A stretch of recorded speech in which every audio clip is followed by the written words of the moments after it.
Question है, एक bullet है जिसका मास कितना है, 20 ग्राम है, has initial speed of 1. Just before it starts penetrating a mud wall of thickness 20. If the wall offers a resistance speed given है तो रिटार्डेशन प्रोड्यूस करने वाली ये force. Speed of the bullet after emerging from the other side is equal to what. तो क्या करेंगे इसमें, एक बुलेट एंटर करता है विद 1 मीटर पर सेकेंड ऐसे, ये एक ब्लॉक है और आपको बताना है इसकी वेलोसिटी क्या है, मास इसका क्वेश्चन में गिवन है और थिकनेस आपको 20 सेंटीमीटर भी गिवन है, आपको रेजिस्टिंग फोर्स गिवन है. तो रेजिस्टिंग फोर्स का मतलब नेगेटिव फोर्स है.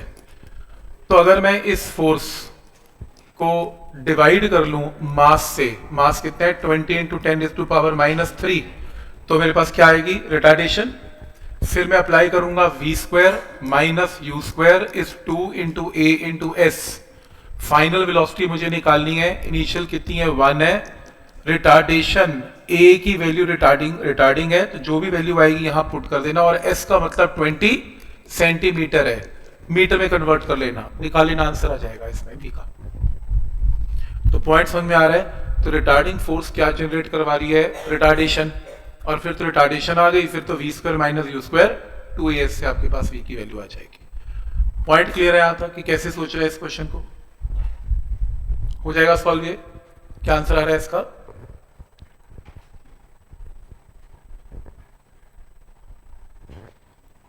बी. बी बी आ रहा है, बी. ठीक है, ठीक है. नेक्स्ट क्वेश्चन,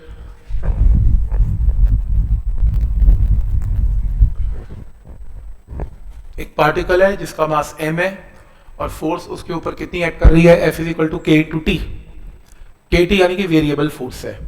क्या निकालना है, during the time interval capital T momentum changes from p to 3p. Momentum change हो गया, आपको बताना है कि इसमें कैपिटल टी की वैल्यू क्या है. इंपल्स लगेगा, कर लो try. Force into time is impulse, impulse is change in momentum, change in momentum is impulse, तो force into time is impulse, ऐसा कुछ. वेरिएबल फोर्स है तो इंटीग्रेशन तो यूज होनी ही है.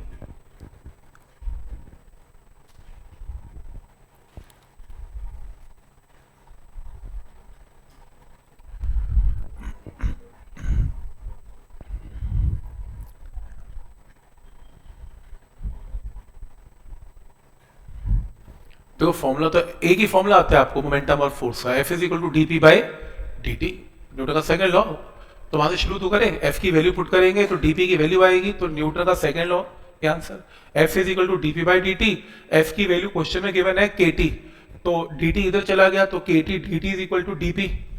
दोनों साइड्स की इंटीग्रेशन कर दो, टाइम की लिमिट आपको 0 से t और मोमेंटम की लिमिट क्या p से कितने 3p, मोमेंटम p से 3p कर लेना इंटीग्रेट, आपके पास अपने आप यहां से 0 से कैपिटल टी में अपने आप टाइम की वैल्यू आ जाएगी आंसर.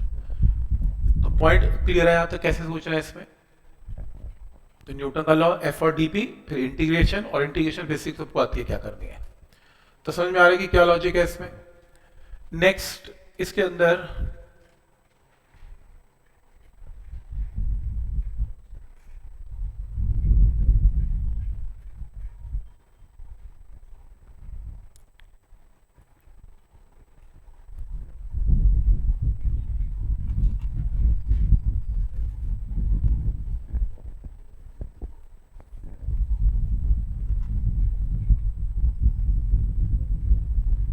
वर्टिकल एक्सेलरेशंस कैसे निकलती हैं ये समझ लेते हैं एक बार. वर्टिकल एक्सेलरेशन में बेसिकली क्या होता है कि अगर आपके पास सपोज कोई भी एक इंक्लाइन प्लेन है, ये आपके पास इंक्लाइन प्लेन है, incline at an angle of कितना थीटा, तो ये आपके पास लेट अस सपोज मास है, तो इसका जो वेट है वो कहाँ करेगा, वर्टिकली डाउनवर्ड्स, कुछ ऐसे, ये देखो, ये देखो, ठीक है, ये डायग्राम बनता है इसमें. तो कितनी एक्सेलरेशन से ये ब्लॉक नीचे आएगा, g sin थीटा ऐसे, और ये एंगल क्या है थीटा, और ये एंगल क्या है 90 माइनस थीटा ऐसे. तो इसके अंदर उसने पूछा वर्टिकल एक्सेलरेशन क्या है. देखो कोई कहता है g है, नहीं g नहीं है, कितनी एक्सेलरेशन से ये ब्लॉक नीचे आ रहा है, जी साइन थीटा। मान लो इसका आंसर 2 मीटर पर सेकेंड स्क्वायर है, आपको इसका कंपोनेंट निकालना है वर्टिकल के अलोंग, तो इसका कंपोनेंट क्या निकलेगा, जी साइन थीटा, क्योंकि ये एंगल कितना है 90 माइनस थीटा, तो इसका कंपोनेंट यहां पे निकलेगा कॉस ऑफ 90 माइनस थीटा। इसका कंपोनेंट कॉस वाला निकलेगा क्योंकि 90 माइनस थीटा के साथ कंपोनेंट कॉस का, तो जी इंटू साइन थीटा जी साइन स्क्वायर थीटा। तो वर्टिकल कंपोनेंट जो एक्सेलरेशन नीचे है जी साइन थीटा, उसका वर्टिकल कंपोनेंट निकालना है वेक्टर से, ये आंसर है। तो एक में एंगल 30 गिवन है, एक में 45 गिवन है। तो पहले वाले केस में जी साइन स्क्वायर 30 वर्टिकल एक्सेलरेशन है, दूसरे वाले केस में जी साइन स्क्वायर 45 एक्सेलरेशन है। उसने रिलेटिव एक्सेलरेशन पूछी, दो एक्सेलरेशन निकाली, दोनों को क्या कर देना है, माइनस कर देना, आंसर आ जाएगा।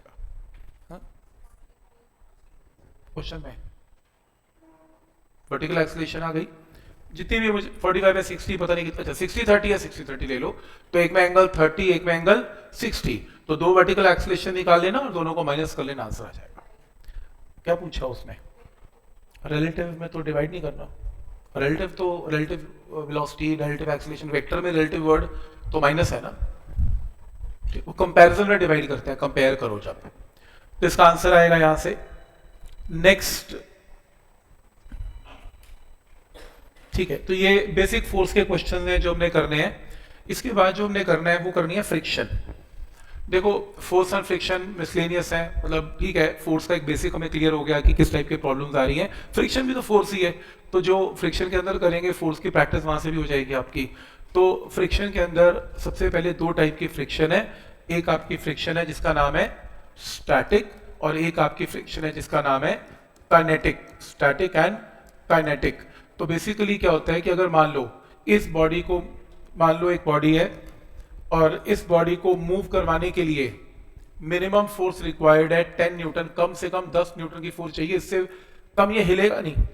तुमने क्या किया, तुमने फोर्स अप्लाइड की, ये फोर्स अप्लाइड है, ये फ्रिक्शन की फोर्स है। हमने किया था लास्ट ईयर कि अगर फोर्स अप्लाइड सिर्फ 1 न्यूटन है, बॉडी को मूव करवाने के लिए 10 न्यूटन चाहिए, आपने फोर्स 1 न्यूटन अप्लाई किया तो फ्रिक्शन भी 1 न्यूटन डेवलप हो जाएगी, लेकिन बॉडी किस पे रहेगी, at rest.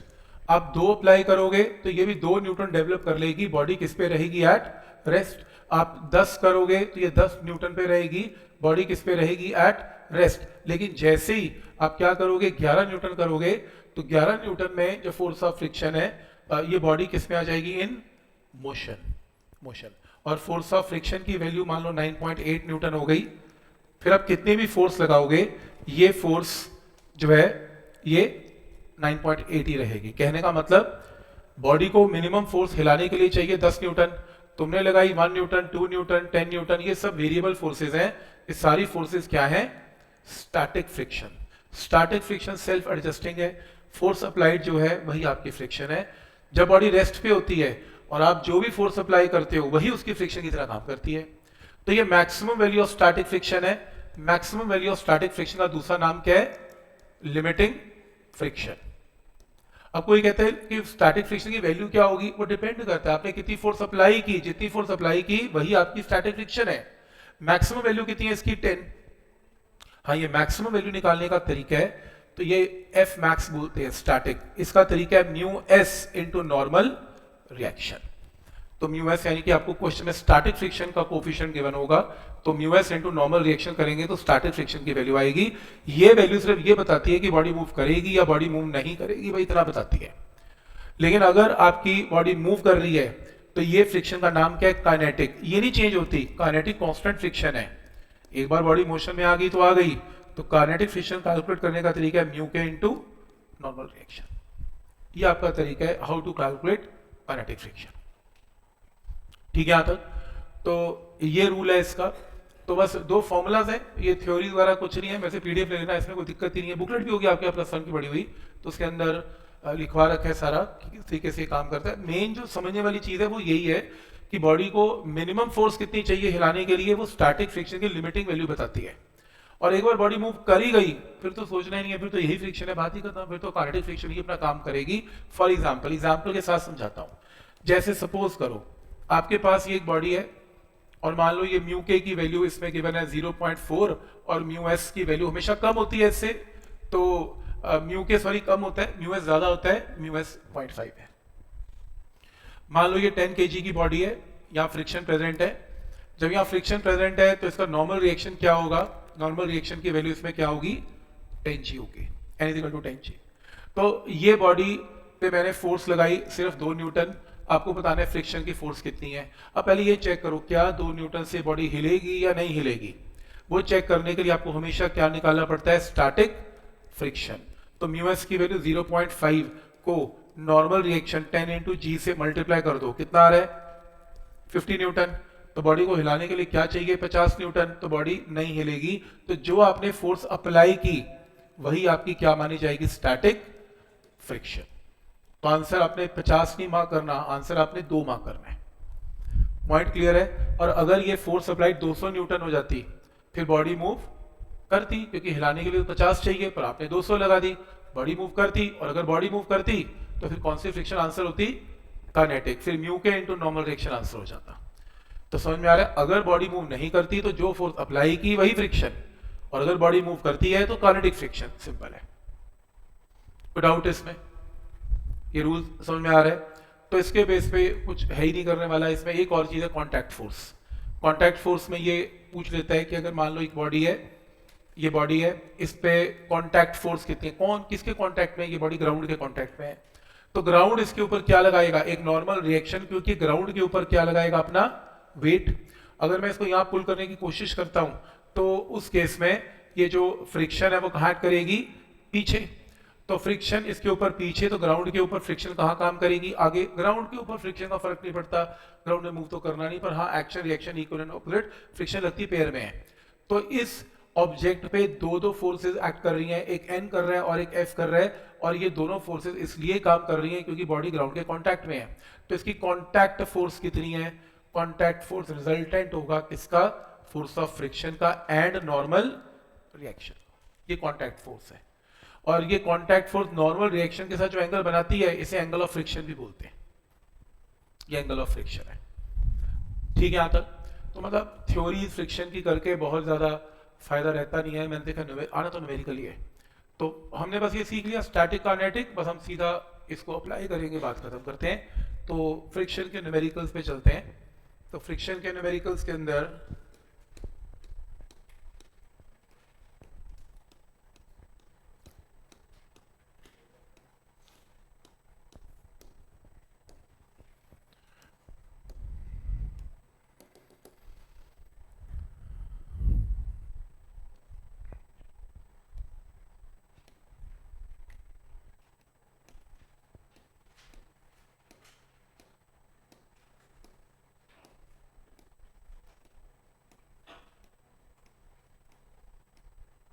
Force he force भरी हुई है।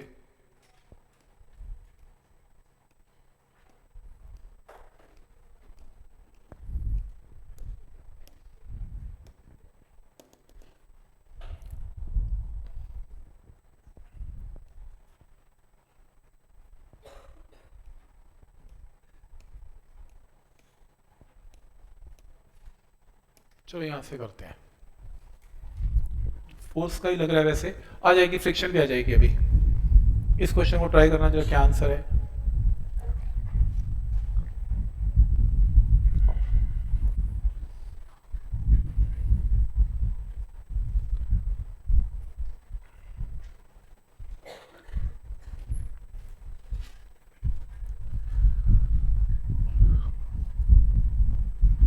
तो प्लीज थोड़े थोड़े क्वेश्चन फोर्स एंड फ्रिक्शन के करते जाना, वेट मत करना कब टेस्ट होगा, कब हम तैयारी करेंगे, क्योंकि ये वाले टेस्ट सिर्फ फोर्स फ्रिक्शन के नहीं होंगे। ये वाले test force friction circular work पार कोलिजन का इकट्ठा टेस्ट बनना है। अभी वो नहीं है, +1 नहीं है, छोटे छोटे टेस्ट होंगे, अब बड़ा टेस्ट होगा। पहले फेजेस में है, पूरा मैकेनिक्स का टेस्ट है, फिर पूरी प्रॉपर्टीज का टेस्ट है, थर्मो का, SHM वेव का, फिर पूरी +1 का। क्योंकि अब हमें प्रैक्टिस थोड़ी बड़े टेस्ट की करनी है, छोटे की नहीं करनी है। तो ये फॉर्मेट चल रहा है अभी। मैं प्लान बना के दूंगा आपको, टेस्ट प्लान बना के दूंगा, पूरा 1-1.5 महीने का टेस्ट प्लान है, उसमें कम से कम 50 के करीब टेस्ट है, टोटल टेस्ट ही चल रहे हैं अभी, पेपर तक, बोर्ड तक।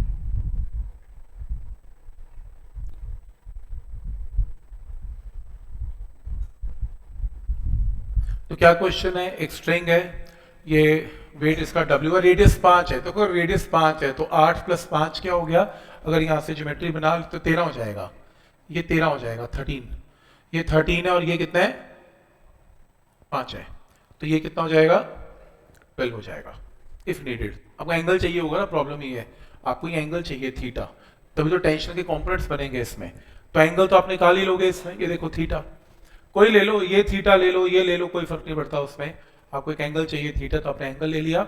तो इस केस में क्या करना है, टेंशन के कंपोनेंट्स बना लो। टेंशन कैसे है, ये रस्सी है, ये रस्सी टी, रस्सी का एक कंपोनेंट ऊपर जाएगा कितना, T into sine of theta, क्योंकि आपने ये एंगल लिया हुआ है, तो टी कॉस थीटा इस तरफ है, टी साइन थीटा इस तरफ है, टी साइन थीटा किसके इक्वल है, वेट डब्ल्यू, तो T sine theta weight W के इक्वल है। साइन थीटा ज्योमेट्री से निकाल ही लोगे, यहाँ से साइन थीटा जो भी निकाल लेना, यहाँ से साइन थीटा की वैल्यू क्या है, ये 12 साइड है, 12 डिवाइडेड बाय 13, तो साइन थीटा की वैल्यू आ गई, यहाँ से टी की वैल्यू आ गई, तो बेसिकली क्या किया, टी साइन थीटा डब्ल्यू के इक्वल कर दिया, तो वहाँ से टी की वैल्यू निकाल ली।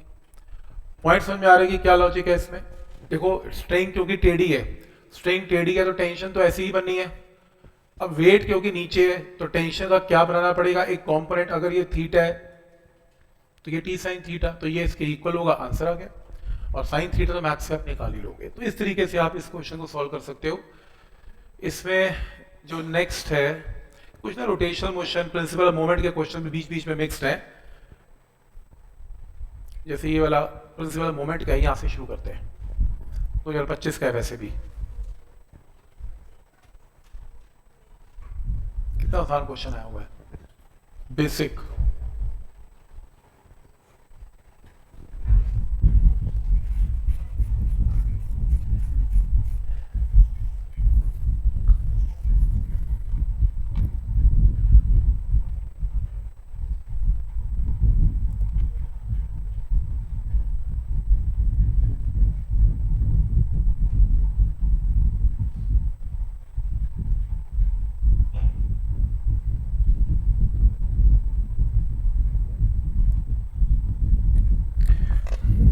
देखो इंक्लाइन प्लेन के अंदर सिंपल एक कॉन्सेप्ट लगाना है कि इंक्लाइन प्लेन है, ये एंगल क्या है, ये थीटा एंगल है, ये ब्लॉक है, ब्लॉक का मास m है और ये एंगल कितना है 60 है। तो एक्सेलरेशन आपको क्वेश्चन में गिवन है कितना, g/2 है, आपको म्यू निकालना है, कौन इसको नीचे लेके आ रहा है, mg साइन ऑफ 60, ये रहा, और कौन इसको अपोज करेगा, इसमें फ्रिक्शन, क्योंकि निकालना है ना, म्यू निकालना है इसका, तो फ्रिक्शन पीछे काम करेगी, कौन सी, काइनेटिक, क्योंकि स्लाइड करती हुई बॉडी नीचे आ रही है, तो स्टैटिक तो होगी नहीं, काइनेटिक। तो क्या फोर्सेस बनेंगी इसमें, नीचे की फोर्स क्या है, mg इंटू साइन ऑफ 60, ऊपर की फोर्स क्या है, force of friction is mass into acceleration की वैल्यू गिवन है कितनी, g/2, तो mg into sine of 60 mu times normal reaction is equal to mg divided by 2, तो यहां पे नॉर्मल रिएक्शन की जो वैल्यू आएगी, नॉर्मल रिएक्शन वो क्या आएगी, क्योंकि इसका नॉर्मल रिएक्शन n यहां बनेगा, तो ये वेट होता है mg, और ये वाली जो फोर्स होती है थीटा के साथ वो क्या बनती है, mg cos ऑफ 60, तो नॉर्मल रिएक्शन यहां पर क्या पुट करेंगे, mg cos ऑफ 60, म्यू निकाल लेना आंसर। समझ में आ रहा है यहां तक, बहुत बेसिक क्वेश्चन पूछ रखे हैं, ऐसे पेपर आ जाए तो मजा ही आ जाए, ऐसे 10-15 क्वेश्चन आ जाए मेरे को, तो बस चेक कर देता हूँ।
The brick begins to slide over a surface which is inclined at an angle of 45 degree with respect to the horizontal. Coefficient of static friction निकालना है. Just begins to slide क्या होता है? हाँ वो भी कर सकते हैं. दो तरीके हैं करने के. Just begin to slide का मतलब एक्सेलेरेशन नहीं लेनी, जीरो. तो आगे और पीछे की फोर्स क्या कर देनी है? इक्वल कर देनी है. तो कह रहे जस्ट बिगिन टू स्लाइड है, तो इसका मतलब क्या है? Tan theta mu. वैसे रिजल्ट भी है एंगल ऑफ फ्रिक्शन का, एंगल ऑफ रिपोज का, टैन थीटा म्यू. और अगर रिजल्ट नहीं आ तो कोई बात नहीं. अब ऐसा कर लो, कौन इसको नीचे लेके आ रहा है? mg sine of 45. और कौन इसको पीछे रोक सकता है? Mu times normal reaction. तो mg into sine of 45 is mu times normal reaction. क्या है? mg into cos of 45. निकाल लेना यहां से, म्यू की वैल्यू आ जाएगी. क्लियर है यहां तक? हाँ, जिसको रिजल्ट याद है फ्रिक्शन, अच्छी बात है. Tan theta mu angle of repose. Angle of repose minimum angle है जब body just able to move है. जस्ट एबल टू मूव में एक ही फॉर्मूला लगता है, tan theta is equal to mu, तो भी चलेगा. ठीक है यहां तक? नेक्स्ट क्वेश्चन है,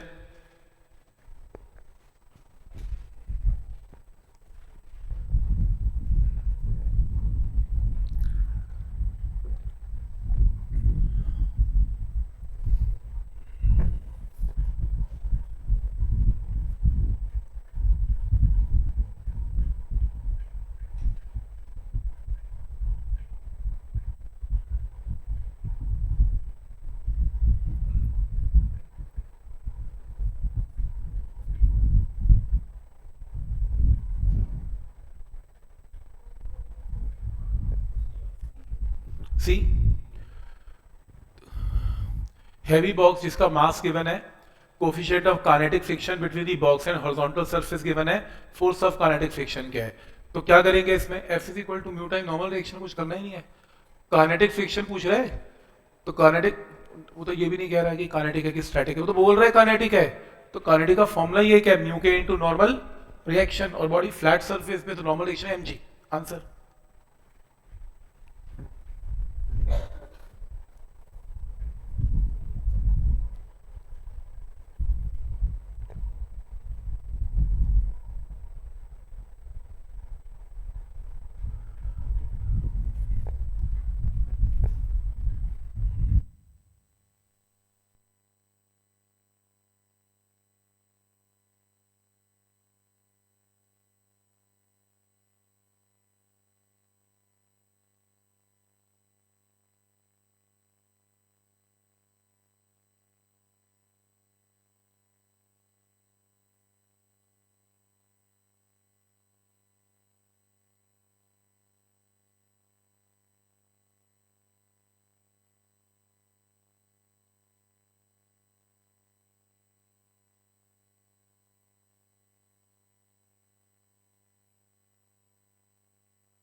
क्वेश्चन है, given object takes n times the time to slide down 45 degree rough incline plane, 45 degree का इंक्लाइन प्लेन है और कुछ टाइम में बॉडी नीचे आ रही है, टाइम टू स्लाइड डाउन है। तो वो कह रहा है कि इसमें एक इंक्लाइन प्लेन स्मूथ है और एक में फ्रिक्शन है। तो एक रफ है और एक स्मूथ है। कोफिशिएंट ऑफ काइनेटिक फ्रिक्शन क्या होगा ये आपको बताना है। और टाइम टेकन n टाइम्स है, फ्रिक्शन में जहां फ्रिक्शन है वहां टाइम टेकन ज्यादा है, तो n टाइम्स टाइम लगेगा एज कंपेयर टू जब फ्रिक्शन नहीं थी। तो क्या करेंगे इस क्वेश्चन के अंदर, इस क्वेश्चन में दो केस बना लो। एक बार इंक्लाइन प्लेन ले विद फ्रिक्शन, एक बार इंक्लाइन प्लेन ले विदाउट फ्रिक्शन। तो ये इंक्लाइन प्लेन ले विद फ्रिक्शन और ये ले स्मूथ, ठीक है। तो अब क्या करें इसमें मान लो ये थीटा, तो जब ये फ्रिक्शन है तो कौन नीचे लेके आ रहा है, mg साइन थीटा, और फोर्स ऑफ फ्रिक्शन F की value mu time normal reaction पीछे, और मान लो नीचे एक्सेलरेशन a है और डिस्टेंस s है। तो पहले केस में s 0, मान लो बॉडी यहां से चली थी, u is equal to 0 plus half into acceleration into T का स्क्वायर, ऐसे। तो s is equal to half. अब एक्सेलरेशन की वैल्यू क्या बनेगी, एक्सेलरेशन इसमें बनेगी mg साइन थीटा, नीचे की फोर्स माइनस ऊपर की force is mass into acceleration, that is mg into sine theta minus mu times mg into cos theta is equal to mass into acceleration. तो यहां से जो भी a आएगा उस a को उठा के यहां पे पुट कर दें, यहां पे पुट कर दें इंटू t1 स्क्वायर, सॉल्व करके क्या निकाल लें, t1 क्रॉस मल्टीप्लाई t1 आ जाएगा यहां से। लेकिन अगर आपकी सरफेस स्मूथ है, डिस्टेंस इसने भी s कवर किया, स्मूथ के केस में एक्सेलरेशन बिल्कुल सीधी होती है, कितनी, g साइन थीटा बस, और कुछ नहीं होता। तो स्मूथ में s is equal to 0 plus half g sine theta into t2 square, solve करके t2 निकाल लें, 2 into s upon g sine theta का स्क्वायर, ऐसे। तो आपके पास t2 आ गया, t1 आ गया, और क्वेश्चन में गिवन है t1 is n times t2, t1 निकाल लो, t2 निकाल लो, पुट करो, आंसर निकाल लो। आ गया, चेक करो, ठीक है। राइडर समझ में आ रहा है। एक्सेलरेशन में फर्क है दोनों में, इसलिए टाइम में फर्क है। इसमें एक्सेलरेशन निकलेगी नीचे की फोर्स माइनस पीछे की force is mass into acceleration, और उसमें सिर्फ g sin थीटा। तो आप t1 t2 निकाल लेना, वहां से आंसर आएगा।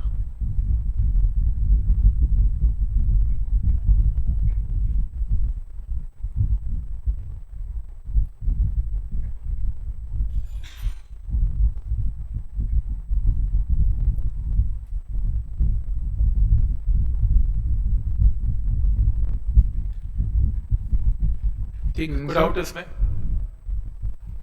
पॉइंट समझ में आ रहा है कि क्या लॉजिक है इसमें।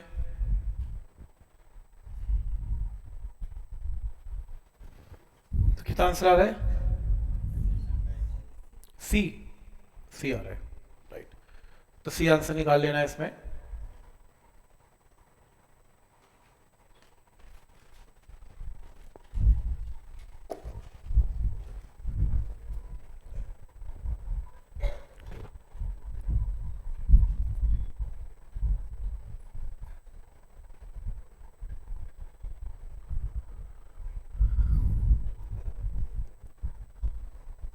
Excuse me sir. हाँ जी, सर पिछले क्वेश्चन में हम उससे सीधा ही एन स्क्वायर नहीं ले सकते, मतलब एन स्क्वायर टी लेके। फिर से बोलो कैसे, पीछे क्वेश्चन में जो हमने टाइम निकाला पहले केस में, उसके नाम एस तो इक्वल ही रहेगा तो टी डिस्टेंस। ने मैंने लिखा t1 is n times t2। Sir मैंने तो सीधा उसको एक के अंदर टाइम के अंदर एन टी ले लिया, क्योंकि एन टाइम्स टाइम लग रहा है, तो हाँ फिर हाँ कर सकते एन हैं, स्क्वायर टी स्क्वायर कर हो सकते हैं, गया। हाँ कर सकते हैं, एक ही बात है, n स्क्वायर कर सकते हैं। ठीक है, थोड़ा छोटा हो जाएगा, स्टेप छोटा हो जाएगा, चलेगा। a का टाइम t और a का टाइम n t, ठीक है, चले, ठीक है, कर सकते हैं।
block of mass m is placed on the surface having vertical cross section और given by y is equal to x square by 4, तो आप एक पैराबोला बनाएंगे y is equal to x by 4 का, x square by 4 का, particle उसके ऊपर पड़ा हुआ है, कोफिशिएंट ऑफ फ्रिक्शन म्यू की वैल्यू गिवन है, maximum height above the ground at which block can be placed without slipping.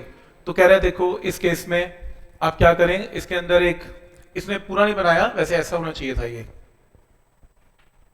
ऐसा, इसके ऊपर ब्लॉक पड़ा हुआ है, पैराबोलिक है ना, y is equal to x square, तो चलो उसने एक पैराबोला का एक बस एक छोटा सा पार्ट ले लिया, इट्स ओके कोई बात नहीं, तो पैराबोला शेप है, तो इसके अंदर वो कह रहे हैं कि इसको ब्लॉक कर रख दिया और हम चाहते हैं कि मूव ना करे, मूव तो नहीं करेगा ना, कौन, देखो अगर आप पैराबोला है और आप पैराबोला में एक टेंजेंट ड्रॉ करते हो, तो लेट अस सपोज इस टेंजेंट ने एक्स के साथ एंगल क्या बनाया, थीटा, इमेजिन कर लो थीटा, तो कौन सी फोर्स इसको नीचे लेके आएगी, mg sin थीटा, और कौन बचाएगा, फ्रिक्शन, तो अगर ये force of friction mu time mg cos theta किसके ग्रेटर हो जाए, mg sin थीटा से ग्रेटर देन इक्वल टू हो जाए, तो ये बॉडी नीचे नहीं आएगी, और हम चाहते हैं बॉडी नीचे ना आए, तो यहां से सॉल्व करके क्या आ गया, यहां से म्यू mg cos थीटा नीचे गया, तो mu should be greater than equal to tan theta, पहली कंडीशन क्लियर है।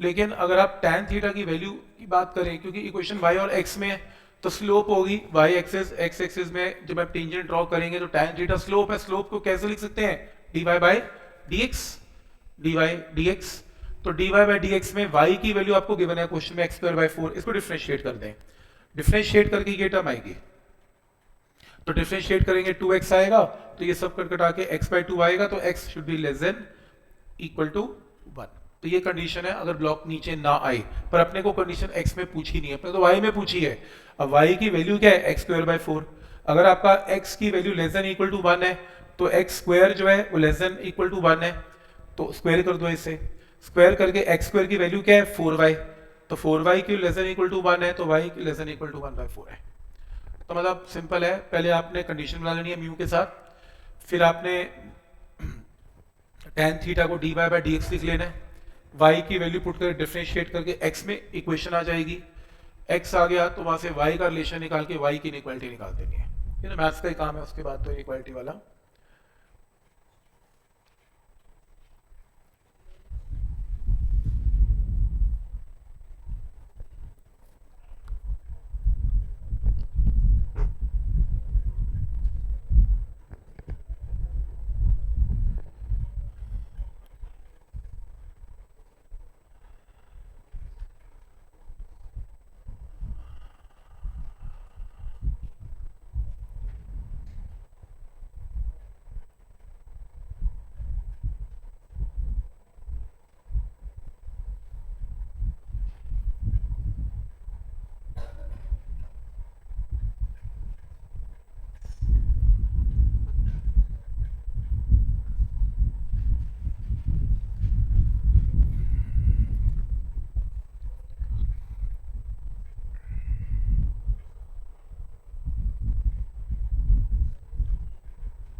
पेपर में गलत डला हुआ है, ये मेंस में स्टार है, स्टार मींस गलत है, कॉन्सेप्ट डिस्कस कर लेते हैं। ब्लॉक है 5 kg का है, रफ इंक्लाइन प्लेन पे है, F1 vector is the force required to just move the block up, और F2 vector force required to just prevent the block from sliding. देखो इस टाइप की प्रॉब्लम, ये टाइप की प्रॉब्लम बहुत आती है, तो आपने सबसे पहले क्या करना है, 2 केस बनाने हैं, पहला केस और दूसरा केस, किसी भी टाइप की प्रॉब्लम में ये कॉन्सेप्ट लगना ही लगना है।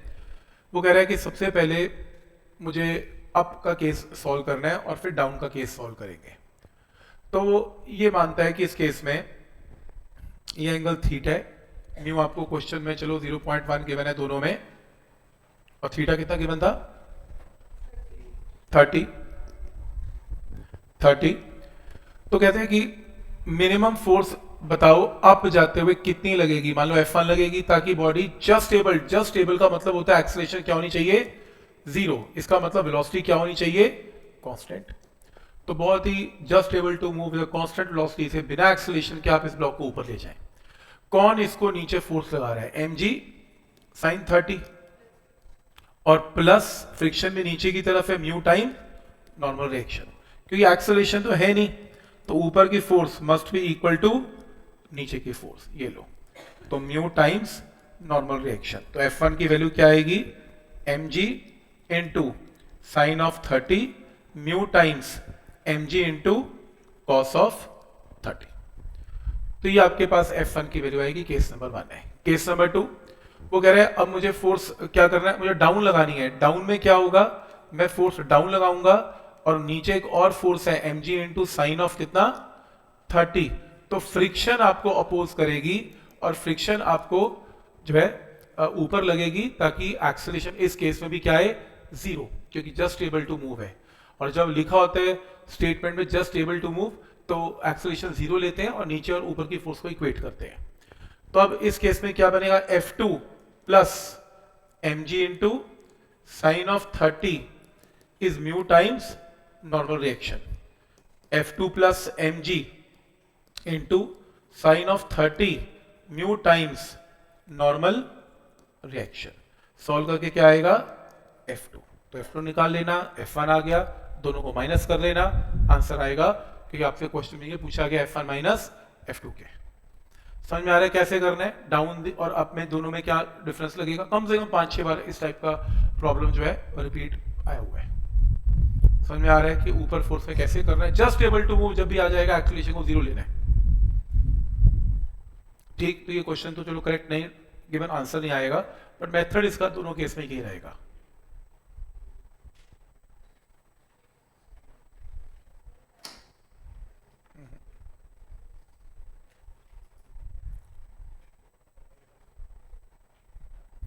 चलो ये इजी है, कर लो, चलो ये कर लो, आसान है वैसे ये।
ए ब्लॉक जिसका मास 5 kg है, placed at rest on the table, 30 Newton की फोर्स अप्लाई की जा रही है, डायरेक्शन पैरेलल, ब्लॉक 50 मीटर तक जाता है, टाइम टेकन 10 सेकंड, म्यू निकालना है।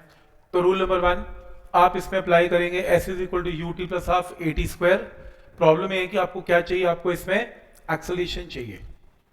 क्यों चाहिए, क्योंकि जब आप इसे मूव करवाएंगे, ऐसे मूव करवाएंगे, वैसे दो तरीके हैं, आप ऐसा भी कर सकते हैं, एक और भी तरीका है इसको सॉल्व करने का, आप एक्सेलरेशन फ्रिक्शन से भी निकाल सकते हैं, है ना, वहां से भी चलेगा वैसे। चलो एक ही बात है, मतलब यही क्वेश्चन पहले लगा लो, ये बाद में लगा लो, बात तो एक ही है। तो आपने F फोर्स लगाई, काइनेटिक फ्रिक्शन पीछे की तरफ काम करेगी कितना, F की वैल्यू कितनी है 30 न्यूटन, तो क्या फोर्स लगेगी 30 minus force of friction, 30 minus force of friction is mass into acceleration. Mu की वैल्यू क्वेश्चन में आपको कितनी गिवन है, इसमें म्यू तो निकालना है, मास कितना है इसमें 5, g की जगह 10 इज 5 इंटू ए। अब a की वैल्यू जो है वो मुझे मालूम नहीं है, अगर मैं a बता दूं तो म्यू आ जाएगा, ए बताने के लिए अप्लाई करो, बॉडी ने कितना डिस्टेंस कवर किया 50, इनिशियल वेलोसिटी 0, ए इंटू टी स्क्वायर 10 सेकेंड में किया, तो यहां से ए निकाल लो, इस ए को यहां पुट कर लो, म्यू की वैल्यू आ गई। रिटार्डिंग फोर्स है, क्यों रुकेगी, मैं फोर्स लगाता जा रहा हूं, चलती जाएगी। वो रेस्ट से स्टार्ट हुई है, सही कह रहे हैं, वो रेस्ट से स्टार्ट हुई है, चलाने की फोर्स हुई ना वो तो चलती रहेगी। बेंच को मूव करवाओगे, धक्का मारे चलो, बेंच चलता जाएगा नहीं। ठीक, नेक्स्ट।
तो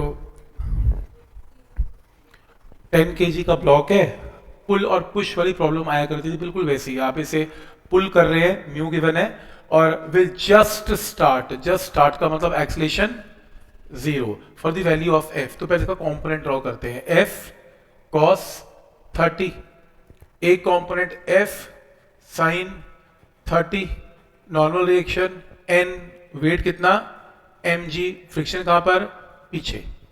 तो सबसे पहले ऐसे क्वेश्चन में क्या करते हैं, ऊपर की force F sine 30 plus normal reaction is equal to mg। तो नॉर्मल रिएक्शन की वैल्यू क्या आएगी, mg minus f into sine of 30। ठीक है, तो आपको ये एक इक्वेशन n पता लग गया। Body just able to move, तो आगे और पीछे की फोर्स मस्ट बी सेम, तो f into cos of 30 must be equal to force of friction.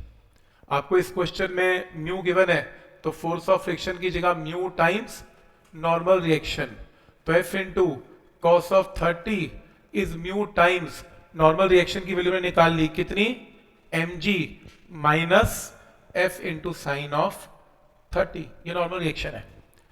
तो आपको म्यू की वैल्यू गिवन है, आपको f निकालना है, f निकाल लेना आंसर।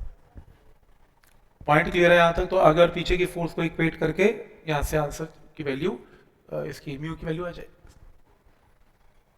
पॉइंट क्लियर है यहां तक, कोई डाउट इसमें, हो जाएगा सॉल्व। तो ये आंसर है इसका। ये देखो सेम क्वेश्चन है, कर नहीं रहे, इंक्लाइन प्लेन पे ब्लॉक है, if the force required to just push it up is 2 times force required to just prevent it from sliding. अभी दो केस बनाए थे, एक बार फोर्स ऊपर, एक बार फोर्स नीचे, इस बार डिफरेंस ऑफ फोर्स नहीं पूछा। F1 is equal to 2 times F2 given है। तो कॉन्सेप्ट वही है, मैं बता रहा हूं कि बहुत सारे क्वेश्चन ऐसे अप एंड डाउन वाले दिए हुए हैं, बार बार ये क्वेश्चन आए जा रहे हैं, तो इस तरीके से करना है। इजी है ये क्वेश्चन सारे।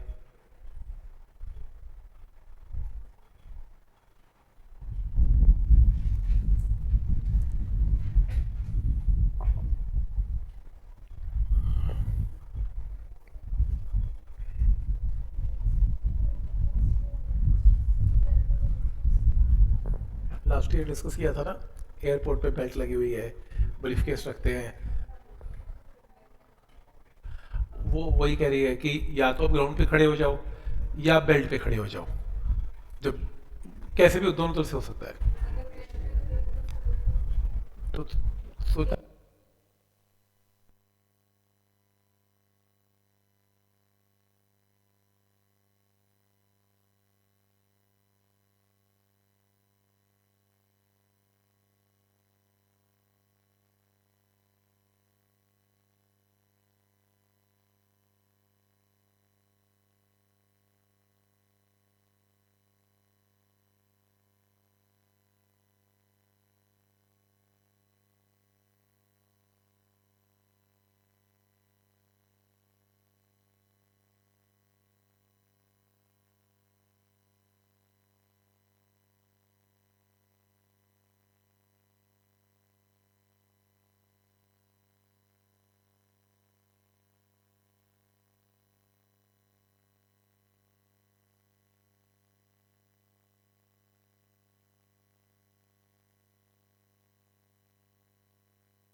बी है।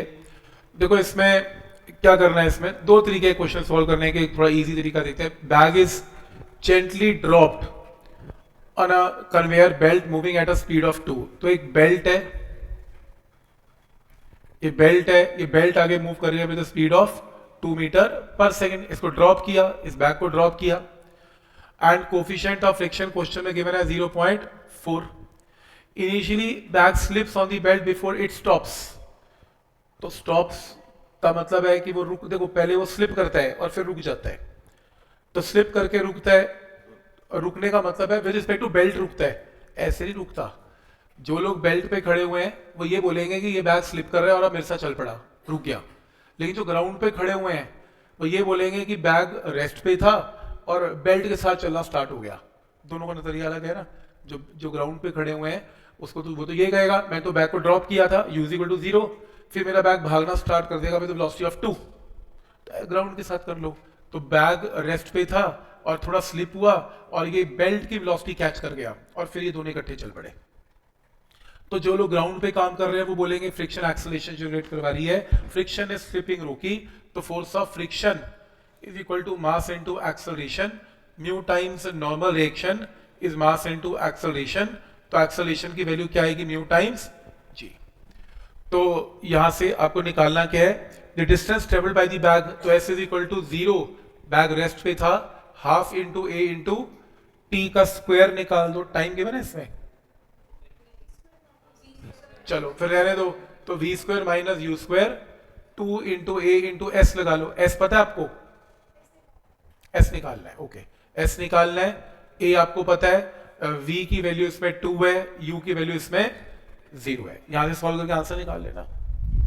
पॉइंट क्लियर है, आप क्या करना है इसमें, कोई डाउट इसमें,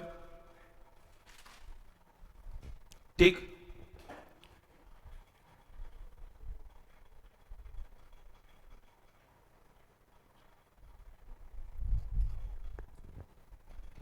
एक्सक्यूज सर। हाँ बोलो। सर स्लिपिंग में हमने ये लेना है कि जो फ्रिक्शन है वो इक्वल टू वो है फोर्स ऑफ हाँ एक्शन। हाँ, इसमें फ्रिक्शन हेल्प कर रही है, फ्रिक्शन हेल्प कर रही है इसमें।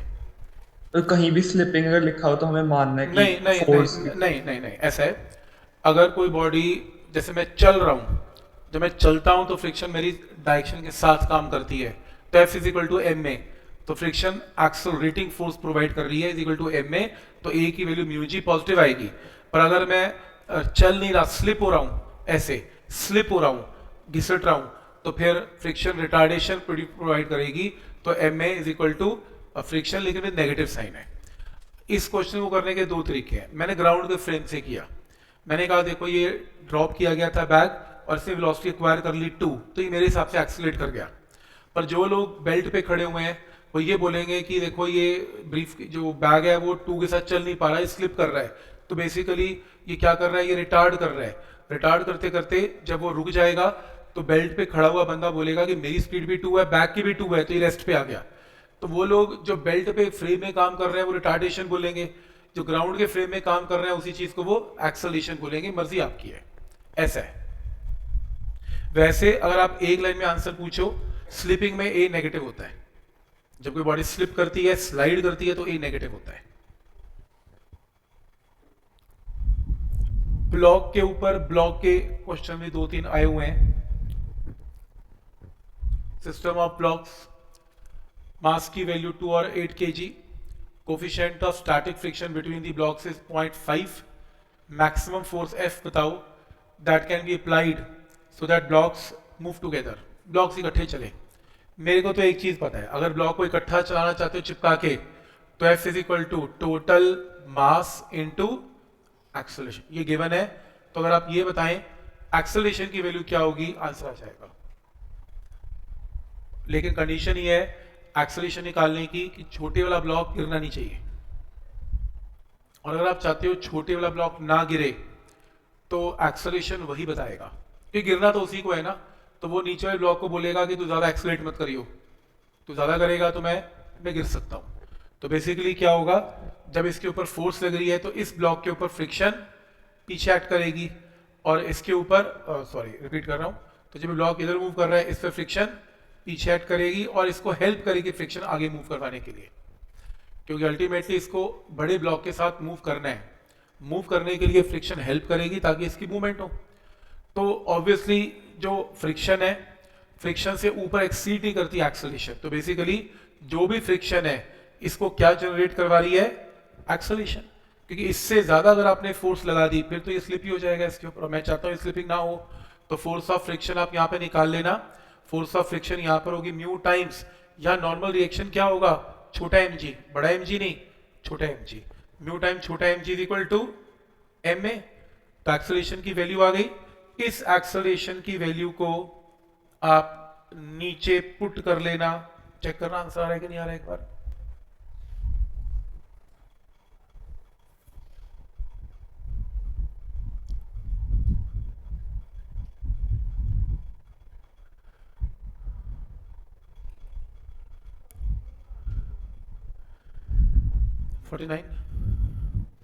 पॉइंट समझ में आ रहा है यहां तक।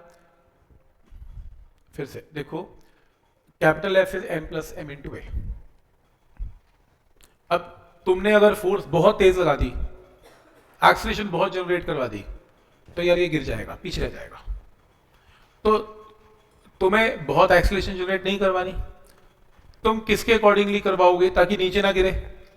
अब इसको किसने पकड़ के रखा हुआ है, F फ्रिक्शन ने। फ्रिक्शन से ज्यादा फोर्स लग गई तो गिर जाएगा। तो फ्रिक्शन जितनी फोर्स के कॉरस्पॉन्डिंगली एक्सेलरेशन निकाल लो, क्योंकि अगर आपने फ्रिक्शन जितनी फोर्स लगाई इमेजिन कर लो, तो उसकी एक्सेलरेशन जो होगी उससे ज्यादा एक्सीड करोगे तो फोर्स ज्यादा अप्लाई हो जाएगी और ये गिर जाएगा। तो जिस वजह से एक्सेलरेशन यहां से निकाल ली हमने। गिरना तो छोटे एम ने, तो छोटे एम की एक्सेलरेशन निकाल ली और बड़े एम को बता दिया, बड़े एम के ऊपर फोर्स लगी, एक्सेलरेशन की वैल्यू ऊपर से नीचे पुट कर दी। तो मतलब जिसने गिरना है एक्सेलरेशन भी वही डिसाइड करेगा कि इससे ज्यादा एक्सेलरेशन नहीं कर सकते, क्योंकि अगर उससे ज्यादा एक्सेलरेशन कर दी फिर छोटे वाला गिर जाएगा। तो ऐसा करना है। कितना है, 49।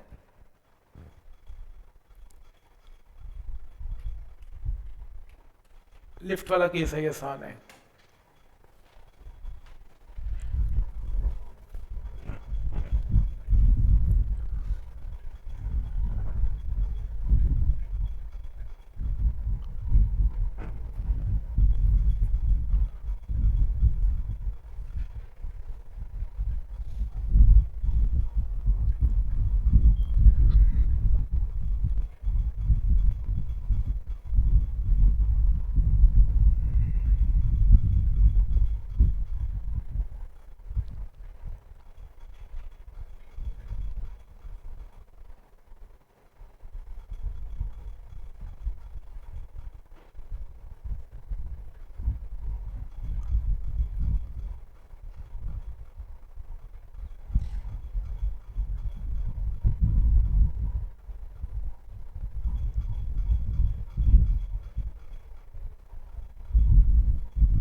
बी, बी है। तो इसमें क्या करना है आपको, एफ फोर्स, फिर से पुलिंग का केस है, काइनेटिक गिवन है, ब्लॉक की एक्सीलरेशन निकालनी है। तो बनाओ डायग्राम इसका, F cos theta, F sine theta. ऐसे केस में पुश और पुल में सबसे पहले नॉर्मल रिएक्शन निकलता है। नॉर्मल रिएक्शन ऊपर वेट एम जी, नीचे, तो F sine theta plus N equal to weight M G. N की वैल्यू आ गई, एन आ गया तो फोर्स ऑफ फ्रिक्शन आ गई म्यू इंटू एन। अब आपको इसको मूव करवाना है विद सम एक्सीलरेशन, तो F cos theta minus friction, F cos theta minus friction is equal to M A. Force of friction यहां से निकाल के पूरी की पूरी यहां पुट कर दो, निकाल लो, ए की वैल्यू आ जाएगी।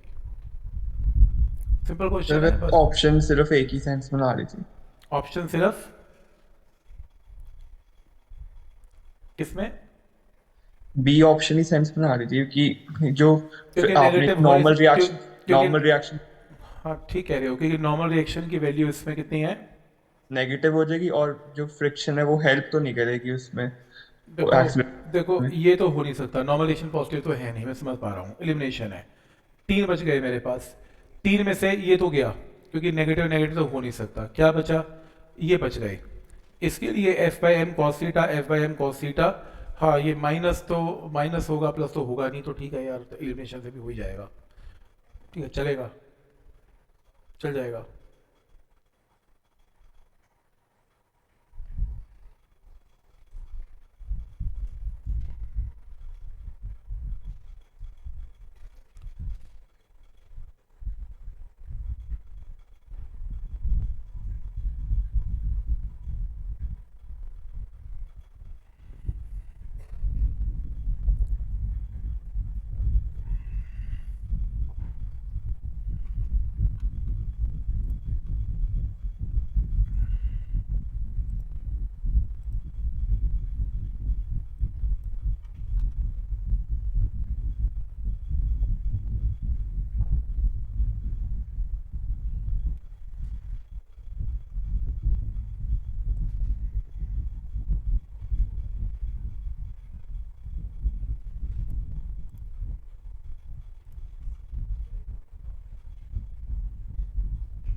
दो ब्लॉक्स हैं, एक के ऊपर एक, क्या आंसर है, ए लग रहा है।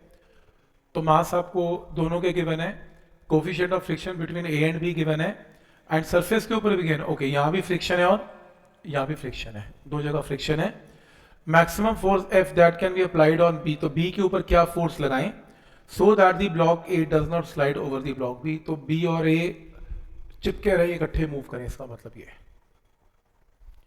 तो अगेन सेम प्रॉब्लम, गिरना किसने है, ए ने गिरना है, तो एक्सीलरेशन भी कौन डिसाइड करेगा, ए ही करेगा। तो सबसे पहले डायग्राम बनाते हैं ए का। तो ये तो लंबा तरीका किया है इसमें, चलो ए की वैल्यू क्या है, इसमें फ्रिक्शन कहाँ काम करेगी, इधर, इसमें काम करेगी इस तरफ। तो इसकी friction is equal to mass into acceleration. Force of friction इसमें क्या होगा, म्यू टाइम्स इसका normal reaction is equal to mass into acceleration. ये ए बॉडी के लिए लग रही है इक्वेशन। म्यू की वैल्यू सरफेस के ऊपर कितनी गिवन है, 0.2, 0.2 मास से मास कट गया into 9.8 is equal to A. सबसे पहले क्या आ गया, ए की वैल्यू आ गई, ठीक है। अब ए की वैल्यू आ गई, अब यहां भी फ्रिक्शन है ना, यहां भी फ्रिक्शन है, एफ डैश, यहां तो है ही एफ। एफ की वैल्यू क्या है यहां पर, इसका मास कितना है ए का 1 kg, और इसका कितना गिवन है 3 kg। तो एफ इज इक्वल टू यहां पर म्यू टाइम्स, म्यू कितना गिवन है इसका 0.2 इंटू नॉर्मल रिएक्शन, यहां पर ए का कितना है 1g, लेकिन यहां पर एफ डैश 0.2, तो 3 + 1 कितना 4g। तो ये फोर्स ऑफ फ्रिक्शन कैलकुलेट करनी पड़ेंगी आपको। तो ये पूरा सिस्टम क्या कर रहा है, एक्सेलरेट कर रहा है। तो इक्वेशन क्या बनेगी बी की, F minus these two forces is equal to mass into acceleration is equal to m में। तो this f minus this is total mass, इसका मास कितना है 3 into acceleration। तो acceleration तो ऊपर से हमने निकाली ली, नीचे पुट कर देना, आंसर आएगा।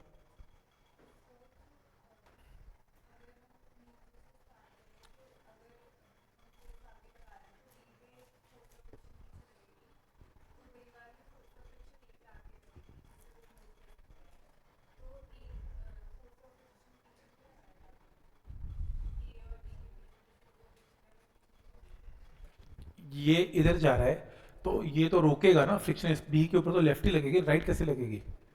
और इसको फ्रिक्शन हेल्प कर रही है तो ए तो राइट ही लगाएगा फ्रिक्शन।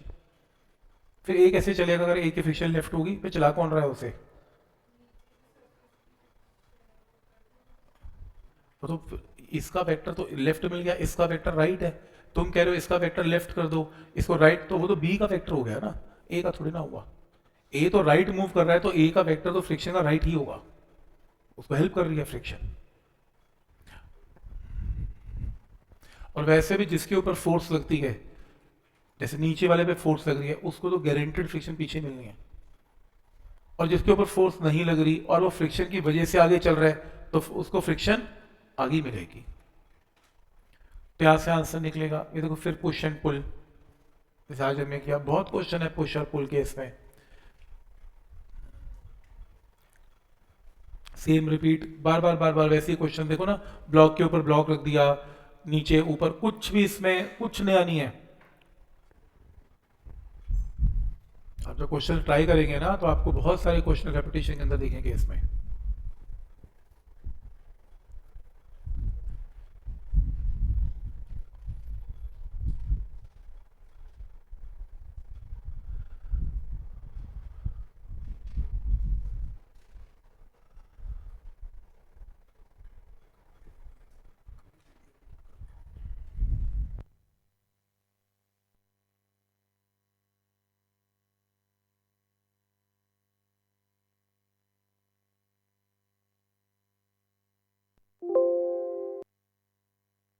क्वेश्चन है,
इसमें दोनों का वेट मिला के कितना है? 20 एंड 100 कितना? 120। और मैं ये चाह रहा हूँ कि इसके अंदर यहाँ भी फ्रिक्शन है, यहाँ भी फ्रिक्शन है, और मैं चाह रहा हूँ ऐसी फोर्स लगाऊंगे नीचे ना गिरे।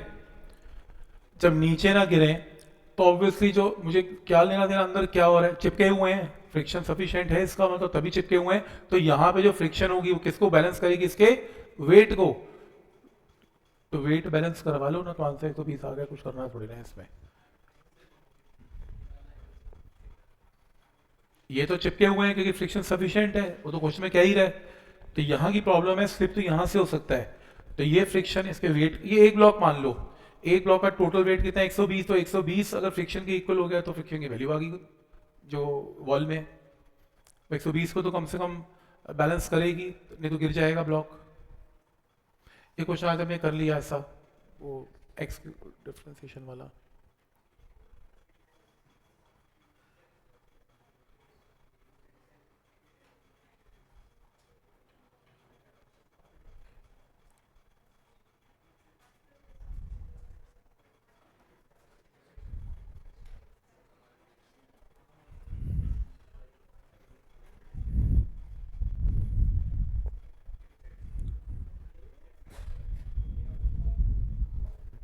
Answer A.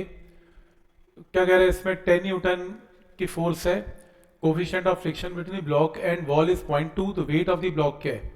हाँ तो अभी हमने किया, तो जो हम फोर्स लगाते हैं वही इसका क्या बन जाता है, नॉर्मल रिएक्शन, क्योंकि नॉर्मल रिएक्शन में इसमें वॉल देगी, तो अगर ये 10 है तो यहाँ से भी 10 लगेगा, तो नॉर्मल रिएक्शन 10 है। तो इस केस में कुछ भी नहीं करना, तो mu time normal reaction friction है, तो म्यू टाइम्स 10 फ्रिक्शन है, क्योंकि फ्रिक्शन क्या करेगी, वेट को बैलेंस। तो अगर आपसे वेट पूछ रहा है तो फोर्स ऑफ फ्रिक्शन ही वेट है, तो फोर्स ऑफ फ्रिक्शन कैलकुलेट कर लेना by mu times normal reaction.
Static friction between the blocks is 0.5 and the maximum horizontal force that can be applied to move the, ऐसा हमने question किया ना, F जो फोर्स ऑफ फ्रिक्शन है वो acceleration generate करती है, तो फोर्स ऑफ फ्रिक्शन क्या होगी, म्यू टाइम नॉर्मल रिएक्शन यहाँ पर क्या है 1g, तो 0.5 into 1g is equal to ma, तो ऐसे a कैलकुलेट कर लो और नीचे पुट कर दो, आंसर क्या आ रहा है इसका 15। ठीक है, तो ये देखो पहले आपने इसमें a की वैल्यू कैलकुलेट कर लेनी है, a की वैल्यू मान लो 5 आ गई, फिर आपने क्या करना है इसमें f माइनस कितना 5, फोर्स ऑफ फ्रिक्शन की वैल्यू कितनी है पहले ये चेक करना, इसमें कितनी आ रही है,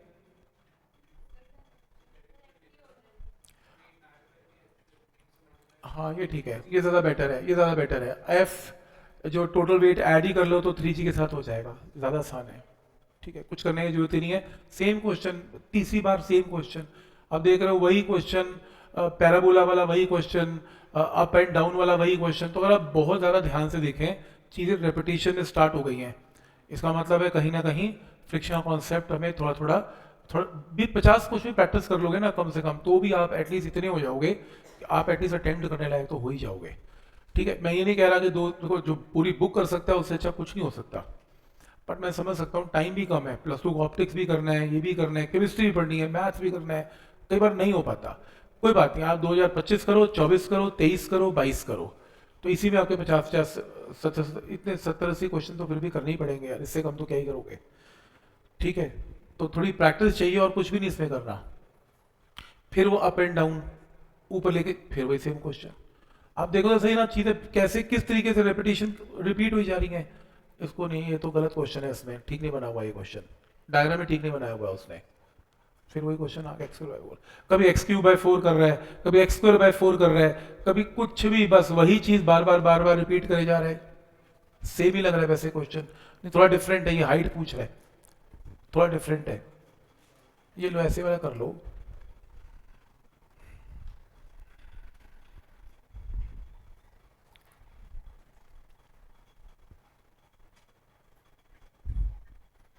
देखो पूरे 2 साल में जो, अगर आप क्वेश्चन की वैरायटी की बात करो ना, जो मतलब बंदे को हिला देता है वो इलेक्ट्रोस्टैट्स ही है, उसमें लगता है दम।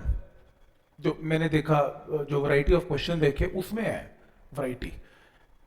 अदरवाइज बाकी चैप्टर्स के अंदर रेपिटेटिव चीज़ें काफ़ी चलती हैं.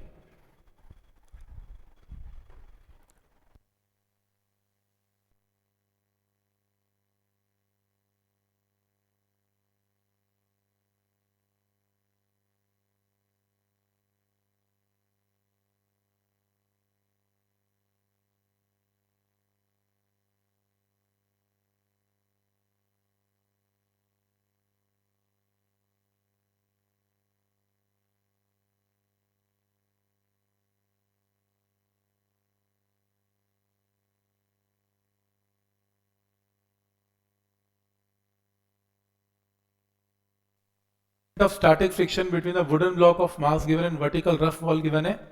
Horizontal force that should be applied on the block to keep it adhere to the wall will be equal to what. तो कुछ नहीं है, इसको ऐसे दबा के रखना है. तो सेम क्वेश्चन फिर भी पूछ रहा है कितनी फोर्स लगाऊंगे टिका रहे. तो जब आप ऐसे फोर्स लगाओगे तो वही इसका क्या होगा, नॉर्मल रिएक्शन. तो force of friction is equal to weight mg, तभी ये नहीं गिरेगा. तो फोर्स ऑफ फ्रिक्शन क्या, म्यू टाइम्स नॉर्मल रिएक्शन. लेकिन नॉर्मल रिएक्शन किसके इक्वल है यहाँ पर, एफ. एन और एफ तो एक ही बात है, इक्वल टू mg. एफ की वैल्यू आ गई. तो पॉइंट सबको समझ में आ रहा है कि कैसे करना है इसमें.